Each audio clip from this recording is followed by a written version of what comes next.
poderia ter sido aviador da Força Aérea Brasileira, mas escolheu outro caminho, voar sem limites no quesito inovação. Montou seu primeiro negócio quando tinha uns 6, 7 anos e nunca mais parou. Atualmente, a sua empresa é Impacto Proteção, tem 28 anos e acumula 21 patentes de produtos, 6 concedidas e 15 em processo de aprovação. Então, os números 24. São esses? Pode me corrigir. Não, são 24 concedidas, 19 em andamento e 12 internacionais. Caramba! O que é que passa na cabeça do senhor quando o senhor fala esses números para alguém? Assim, na realidade, tudo que eu fiz foram coisas simples. É o óbvio, assim, não precisa você estar na NASA, nem no Vale do Silício para inventar. Então, tudo que nós fizemos até hoje foram coisas simples, certo? Que você depois você vê que é o óbvio, certo? Mas dizem que o simples é tão complexo. Às vezes é um detalhe que faz a diferença, certo? E hoje, por exemplo, na empresa, nós temos um departamento só para pensar, certo? Lá na empresa hoje eu tenho o Marcos Caracas, tenho o Lucas, tenho o Walter e outros, né? Então a gente fica sempre mudando e melhorando. Nós estamos sempre melhorando o que nós estamos fazendo. Isso aí isso é contínuo. Todo dia nós temos uma novidade, tá certo? E hoje a empresa Impacto, a empresa que ela foi criada em 1996 na realidade, com o objetivo de trazer para o Brasil uma tecnologia que ainda não existia no Brasil, que é a cordoalha engraxada, que é um cabo de aço, ele é plastificado, entre ele e a plastificação tem graxa. Aí em 97 eu vou aos Estados Unidos, fomos aprender a calcular e fui trabalhar também como operário nas obras. E implantamos no Brasil. A primeira obra do Brasil a usar essa tecnologia foi o Reata Santos Dumont, ali próximo do Bradesco, certo? E a grande vantagem desses cabos é, antes de você concretar as estruturas, esses cabos são inseridos, acompanhando o diagrama de momento, certo? E 4 dias após a concretagem, desde que o concreto já tem uma certa resistência, eles são tensionados. E a grande vantagem é que na parte interna do pavimento fica totalmente plano, então viga, laje, está tudo mesmo no mesmo plano. Então, por exemplo, na hora de você pode ter uma viga no meio da laje, no meio do quarto, não tem problema que ela está embutida na laje. E foi que nós passamos a partir daí. Quando nós viemos nos Estados Unidos, começamos a fazer as primeiras obras, né? E vimos que a grande vantagem, se tivesse uma forma prática, já porque quando você vai fazer uma estrutura e você tem um elemento viga, é uma caixa, você tem que fazer de madeira, é complicado. E com isso não, né? Nós eliminamos tudo que era viga. Então eu resolvi entrar na parte de formas. Tentei na época atrás de empresas grandes no Brasil, mas nenhuma topou, então nós vamos desenvolver o nosso processo. E fui para o plástico. Então, hoje, por exemplo, nas estruturas de concreto, nós conseguimos tirar 95% de madeira nas obras, certo? E eu consigo trocar a mão de obra especializada pela menos especializada com velocidade. Mas agora, todas as nossas obras são modularizadas. As faixas, ela tem que ser multi de 40, a laje multi de 80, tem que ter uma modularização. Então, na realidade, nós criamos o quê? Um Lego. Tá certo? Então, nós criamos um Lego. E o grande problema hoje da construção civil, se você abrir hoje as principais manchetes relacionadas à construção civil, você vai ver que o grande gargalo hoje da construção civil é a mão de obra, a escassez de mão de obra, é o grande problema hoje. Só para vocês terem ideia, o Sinduscom fez uma pesquisa com a idade média do profissional, né? Do ferreiro, do pedreiro, do carpinteiro. A idade média deu 46 anos. Então, o que quer dizer com isso? Daqui 8 anos você não tem mais. Então, você vai ter a necessidade de criar processo.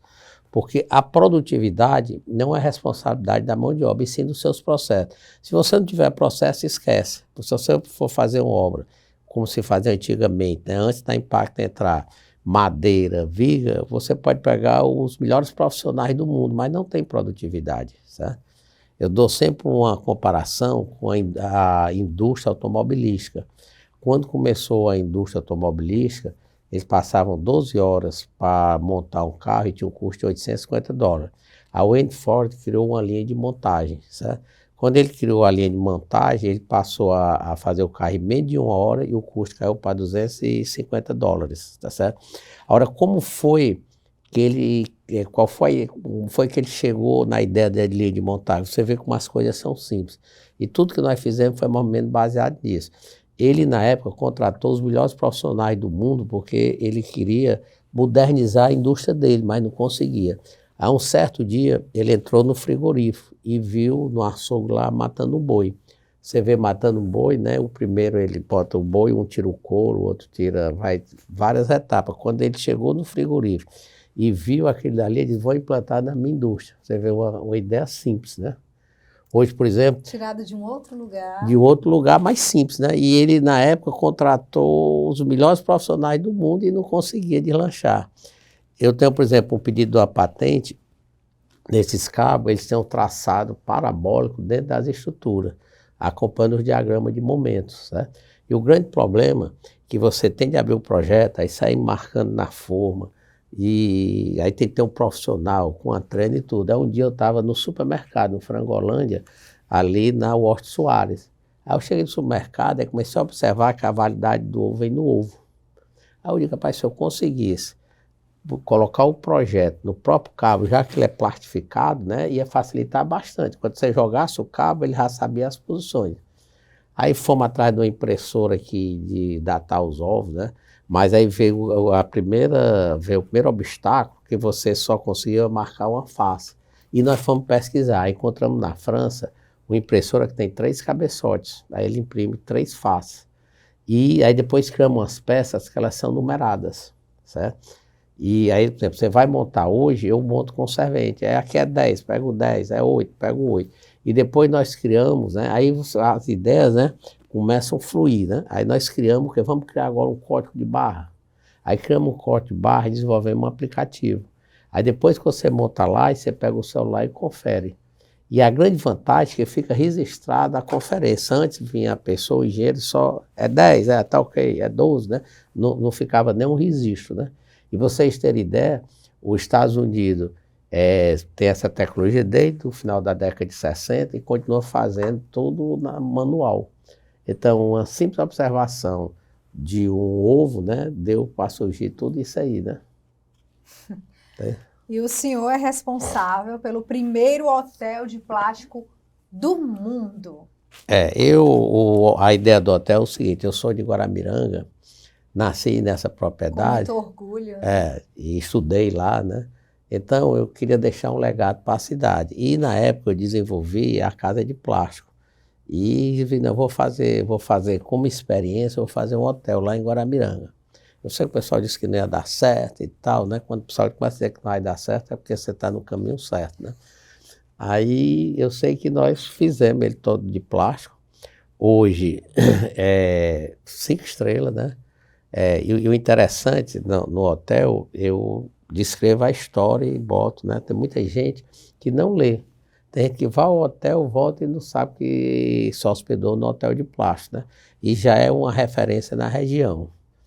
E para ampliar o hotel, foi o que nós fizemos, certo? Como você falou no início, aos 16 anos, eu passei para o concurso da Escola Preparatória de Cadete do Ar, que é EPICAC, em Barbacena, Minas Gerais. Então, o meu sonho era ser piloto de caça. Mas quando eu saí da EPICAP para a Academia da Força Aérea, que é em Pirassununga, São Paulo, eu tive problema de vista. Tinha 0,25 de astigmatismo, aí não podia mais ser piloto. Então, eu volto para o Ceará e faço a engenharia civil. Então, eu resolvi fazer a réplica da escola lá, certo? E com isso, nós fizemos um museu do acervo da nossa turma. Você chega lá, está o macacão, o livro, está todo o acervo da turma lá nesse museu. É o único museu do Brasil de uma escola preparatória, de uma escola militar, é o único que tem no Brasil. E como nós fizemos a réplica da escola, né, se você olhar aqui, né, a réplica da escola, tá certo? Essa fachada é toda de plástico, esse detalhe é de isopor. Então, dentro da Força Aérea Brasileira, ali criou o pessoal ficou vaidoso, né? Então, aí hoje eu tenho um Chavante, um MX, um T-25, 2 simuladores do Chavante e vou receber agora o helicóptero da Guerra do Vietnã. Isso tudo foi 0,800, não paguei nada. Foi só para... Aí eu resolvi depois fazer o quê? O nosso começou a dar certo. Eu digo, eu vou ampliar, eu estou querendo ver esse museu 50 anos para frente, 60, só que eu não vou viver. Aí eu botei a minha filha, a Rebeca Caraca, para ser a curadora do museu, certo?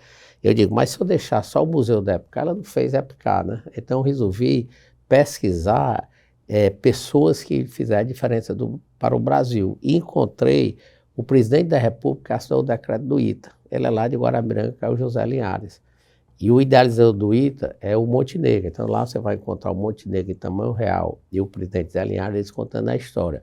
Aí fomos pesquisar e encontramos que o primeiro sul-americano que ganhou uma pedra da Lua, porque contribuiu para a missão Apolo 11, é de Guarabiranga.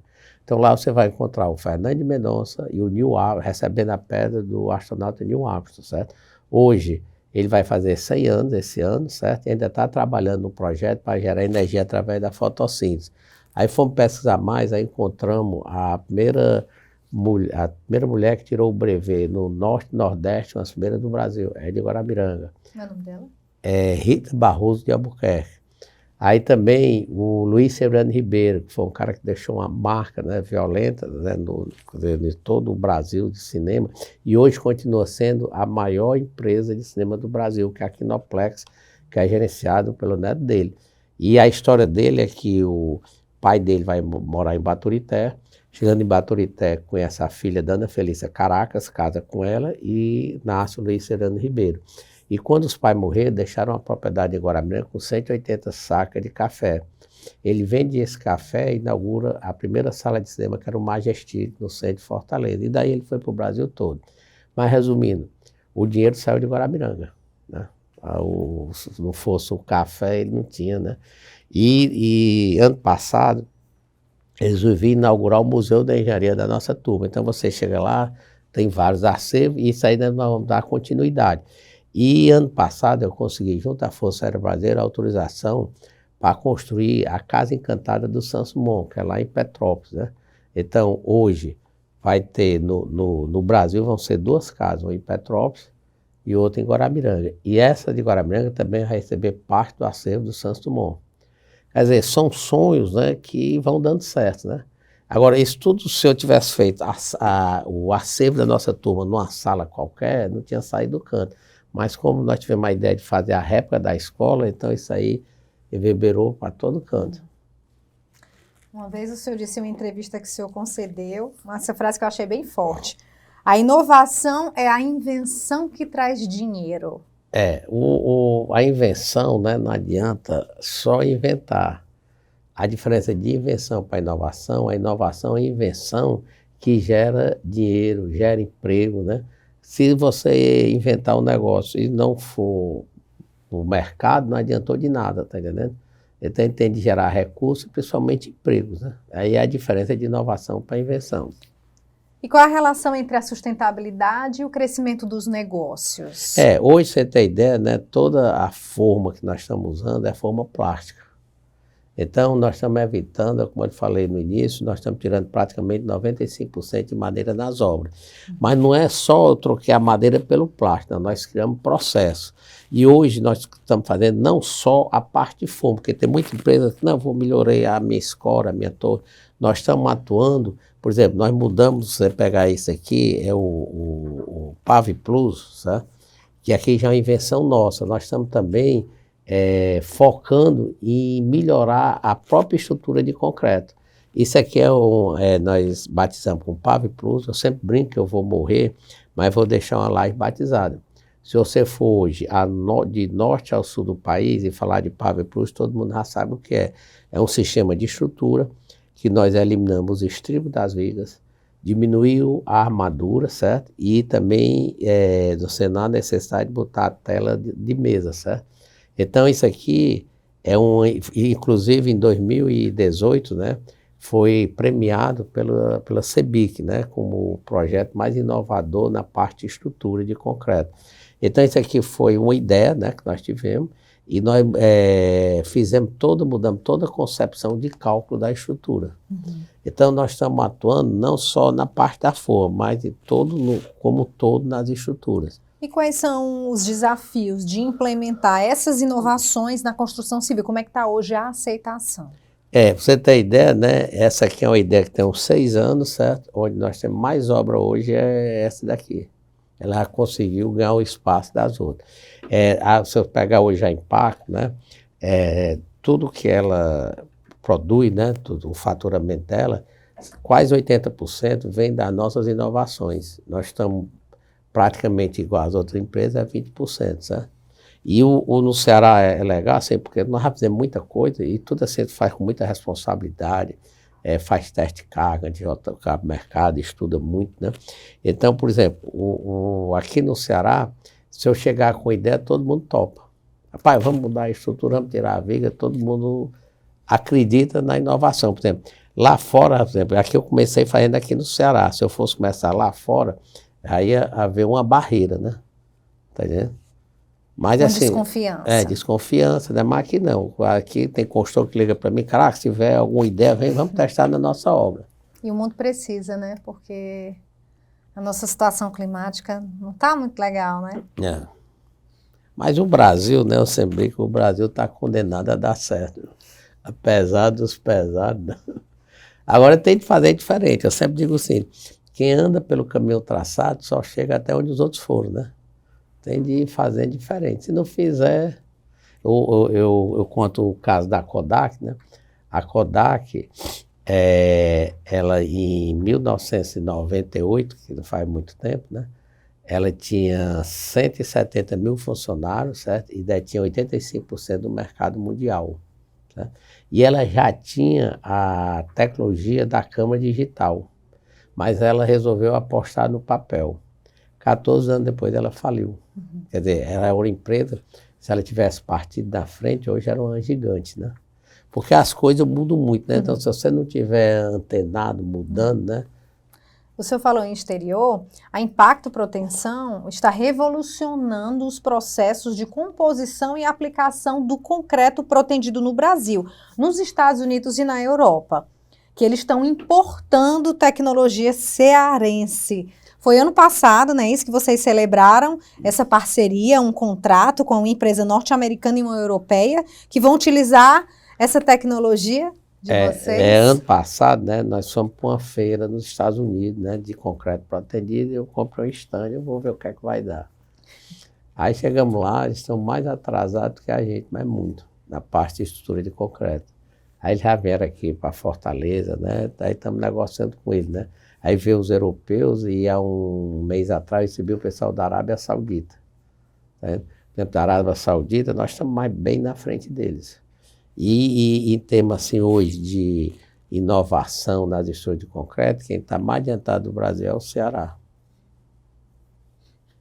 A Impacto foi aprovada como a primeira empresa Endeavor do Ceará.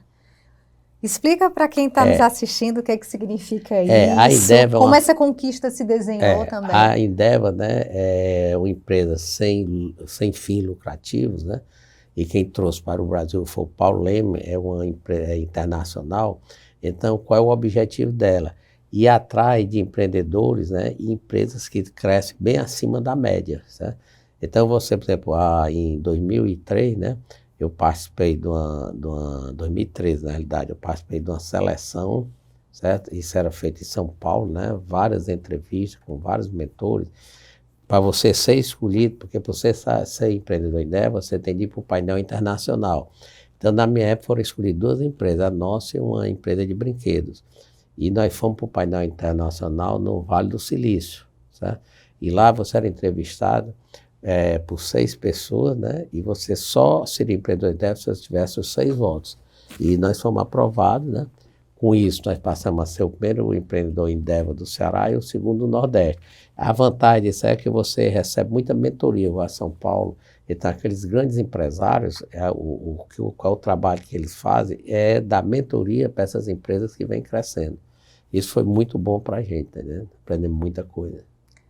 Por que pouco se inventa hoje em dia? Por que pouco se inventa hoje em dia? Ou é uma falsa sensação minha também? O senhor pode me contrapor. Eu digo assim, é porque a maioria quer continuar fazendo a mesma coisa, né? Então, se você fizer diferente, você consegue, né? Por exemplo, hoje eu só tenho obra fora do Ceará, porque quando eu comecei a trazer essa tecnologia dos Estados Unidos, a ideia é ficar aqui no Ceará. Mas como nós começamos a criar, aí nós fomos para o Brasil todo. Certo? Você vê aí, São Paulo podia ter criado, né? O Sul, que é bem, mas não criaram, né? A nossa sorte, né? Mas eu quero só mais uma vez dizer que tudo que nós fizemos foi óbvio. Nós não fizemos nada, por exemplo, eu tenho estado no Vale do Silício, na NASA, nada disso foi necessário, tá entendendo? Todos foram ideias simples. Quando eu fui ser hoteleiro, né? Aí o pessoal não vai dar certo um hotel de plástico, aí fizemos e hoje é o melhor da região, né? Referência, né? É. Então, o que o senhor diria para um corretor de imóveis? Se o Joaquim Caracas, em vez de construtor, inventor, fosse corretor de imóveis, como era que o senhor usaria a criatividade na corretagem? Aí eu tentar fazer diferente, né? Eu não sei como, mas nessa eu tenho certeza que eu ia fazer diferente, né? Fazer uma parceria com o construtor, eu tenho que fazer diferente. Não ir pelo mesmo caminho, não ir pela manada, né? Pelo caminho Como eu digo, quem anda pelo caminho traçado só chega até onde os outros foram, né? E como o senhor relatou aqui para a gente, às vezes as ideias surgem, o senhor está no supermercado e vem uma ideia. Por exemplo, a minha primeira patente tem aquelas lajes pré-moldadas. Entre um perfil, entre um e outro, você usa o tijolo ou você usa o isopor, né? Aí eu já estava no plástico e aquele tijolo isopor não tem função estrutural nenhuma. Você vê que é usado no mundo todo, né? Aí eu disse, se eu conseguir, em vez desse isopor ou essa lajota cerâmica, colocar uma caixa plástica e concretar, porque aquele isopor e a cerâmica não tem nenhuma função estrutural, é só para o concreto não cair quando você concretar. Então, se eu conseguisse fazer uma caixa plástica e colocasse lá provisoriamente, seria perfeito. Mas a grande dificuldade veio como era que eu ia fixar provisoriamente, né, essa caixa nos perfis. Isso passou uns 7 meses. A ideia surgiu do banheiro. Um dia eu estava no banheiro, aí puxei o papel higiênico com tanta força que com aquela haste o papel higiênico. São 2 pinos e uma mola. Quando ele caiu na minha frente, resolvi meu problema. Aí eu peguei a caixa, fiz ela metálica, né? Aí fez 2 furos aqui e 2 furos ali. Aí coloquei ela, aí aquele peça, né? Ali, aí apoia no pré-moldado, né? Aí você com cada dia você tira a haste do papel higiênico e tira a caixa. Uma besteira, né? E eu consegui a patente. Por exemplo, antes eu vim de uma fábrica de pré-moldados, certo? Eu também sempre tentei fazer diferente. Na minha fábrica de pré-moldado, eu fui o primeiro do Norte e do Nordeste a fazer a laje treliçada, certo? Que hoje, né, você vê em toda esquina, mas eu fui o primeiro. E eu fui o primeiro a fazer aquela vigota protendida. Na época, eu fui para uma feira na Alemanha e vi aquilo, eu vou fazer. E só existia uma fábrica no Brasil, que era em São Paulo, dos franceses, né? Aí eu fui lá e fiz. Agora, e eu sempre digo para o pessoal que trabalha comigo, né, melhor feito que perfeito. Aprenda com quem sabe, né? No dicionário cearense tem que ter o ler, queixer, o ler, fazer, né? Porque a maioria só conversa e não faz, né? E faça negócio com quem tem dinheiro, senão vai todo mundo para a roça, né? Principalmente se estiver começando. E você tem ideia, em 97 eu comecei as primeiras obras de protendida aqui no Ceará, né? E em 98 a revista Empreiteira anunciava que a maior obra de protendida do Brasil estava sendo executada pela empresa cearense, que era o Hotel Blue Tree de Brasília, que fica ali no lago, sabe? Então eu fui a Brasília para fechar essa obra, certo? E eu comprei a minha passagem 10 vezes. Sabe? E quando eu comecei, em 97, eu tinha 2 equipamentos, que era para tensionar os cabos. Em 98, eu já tinha dobrado, já tinha 4, né? E eu fui fechar essa obra. Na hora de fechar a obra, né, era a maior obra do Brasil, né? A parte técnica estava tranquila, né, estudado, né? Tudo sem problema. Aí na hora de fechar, eles chegaram, aí estava eu e o Lorenzinho, na época, estava comigo lá na hora. Aí na hora de fechar a obra, eles perguntaram, pai, quantos equipamentos vocês têm, né? Aí eu imaginei, se eu disser que eu tenho 4, eu vou ser expulso dessa sala, né? Porque o cara quer fazer a maior obra com 4 e está com as obras no Ceará, né? Você pode dar problema, não, tem 28. Ah, então está fechada a obra, está tranquilo. Eu sei que na volta era cheque pré-datado, dinheiro emprestado, mas a obra foi feita, tá entendendo? Porque a maioria vai, conversa e não faz, né? Mas tudo que você fizer e entregar, né? Hoje, por exemplo, eu vou fazer 68 anos, fiz muito obra, passei pré-moldado, mas nunca eu deixei, nenhum negócio eu falhei, né? Às vezes na tristeza ou no prejuízo da obra, eu vou lá e tem de fazer, né? Então, honra e criatividade. Eu acho que foram as duas palavras-chave dessa nossa entrevista. Quanto conhecimento partilhado hoje, muito obrigada. E às vezes você tem que dar 2 passos para trás para dar 5 para frente, né? E às vezes o cara, às vezes, por exemplo, a pessoa que quer pegar dar dinheiro, está lendo uma reportagem, não ganha dinheiro, né? Porque às vezes o cara não quer perder nada, né? Mas você não pode só ganhar, isso é impossível. Por exemplo, se eu chegar aqui e disser para vocês tudo que eu fiz deu certo, é lógico que nós fizemos umas coisas, aí não deu certo, calibramos, né? Mas no global nós acertamos muito mais do que erramos, né? Tá entendendo? Obrigada pelas grandes lições. Meu Deus, eu não queria terminar esse programa. E tem isso aqui que eu mostrar isso, né? Com certeza. Pode aqui, apresentar a sua mais recente aqui tem os balados. criação. E aqui o que foi que nós fizemos? Nós estamos fazendo um trabalho social. Então, nós nos juntamos com o Cristo na Faculdade de Medicina e fomos atrás de pessoas que têm os trabalhos de pós-graduação. Aí encontramos a doutora Márcia, né, que tinha bolado tipo um cone para fazer o exame de retina, mas tem muita engenharia do meu, né, ela não estava conseguindo, né, eu disse, não, esse aí nós vamos dar o apoio. Então, foi o que foi feito. Um cone, aí o celular tem um aplicativo, certo? Aí você pega o seu celular e encaixa aqui através do ímã. Aí esse daqui agora quem vai fazer as fotos é o agente de saúde. Então o agente de saúde vai lá, faz as fotos e manda via zap para o oftalmologista, ele dá o parecer. Isso aqui está completo, né? Você vê, já está todo feito. Isso aqui vai custar em torno de R$1.000, que a lente que você usa é quase R$700. E isso aqui, que o médico usa, custa 60 a 70 mil reais. E esse aqui pode ser portátil, né? Você pode botar na bolsa. E a grande vantagem é que você vai poder escalar. Então, não precisa a presença do médico. O agente de saúde faz e manda. Mas esse trabalho que nós estamos fazendo, nós agora, daqui a um mês vai ser lançado já no mercado. Aí nós estamos negociando com a empresa que vai fazer a comercialização. E qual foi o negócio que nós fizemos? O que ela comercializar, 20% ela tem que dar para o social. Aqui o nosso ganho é 0. É só mesmo o trabalho social. Eu só posso dizer que Deus o abençoe todos os dias, de verdade. Prazer revê-lo. Eu tive a oportunidade de fazer uma reportagem quando eu era repórter há uns 10 anos. Continuo sendo repórter, mas de emissoras de TV há uns 10 anos. E a reportagem que eu fiz lá em Guaramiranga, do Hotel de Plástico do seu Joaquim Caracas, foi premiada no Prêmio CEBIC, da Câmara Brasileira da Indústria da Construção Civil. Então, o senhor faz parte da minha história também. Foi premiado no hotel, né? Mas mesmo, né? E essa mensagem que eu deixo para esse jovem é que o Brasil está condenado a dar certo. Não tem como dar errado. Que boa notícia. Muito bom terminar uma sexta-feira assim. Mais uma vez, eu muito que agradeço obrigada. A você, o CRES, por essa oportunidade, né? Para poder divulgar, né, o nosso trabalho, né? Isso é que é importante. Infelizmente, hoje o programa fica por aqui. Mas se você quiser conferir os outros programas da TV Cresce, é só ir na nossa playlist.